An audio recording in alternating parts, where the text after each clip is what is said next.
எல்லாருக்கும் வணக்கங்க. இது என்னன்னு தெரியுதுங்களா? இது கண்டுபிடிச்சுக்கங்க. இது வந்து ஒரு இயற்கையான ஒரு உணவுங்க. நமக்கு இயற்கை கொடுத்த ஒரு வரம்னே சொல்லலாம். இதோடைய மருத்துவ குணங்கள பத்தி சொல்றதுக்கு அளவே கிடையாதுங்க. ரொம்ப அதிகங்க. இது வந்து நம்ம வந்து எளிமையா கிடைக்குதுன்னு நெறைய பேர் வந்து இத வந்து சாப்பிடாமயே விட்டுர்றோம். அட என்னத்துக்குடா அப்படின்ட்டு. இத நம்மோ வீட்ல செய்யறதால நம்மளுக்கு வந்து ஒரு குழம்பு வைக்கிறதுக்கான செலவும் கம்மிங்க.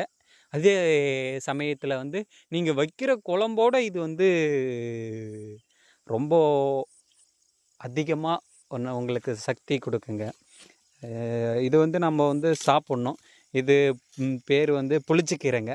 புளிச்சக்கீரை வந்து நெறைய பேருக்கு வந்து புதுசா தெரியலாம். ஆமாங்க. இதோடைய மருத்துவ குணங்கள் வந்து பெண்களுக்கும் ரொம்ப ரொம்ப ஒரு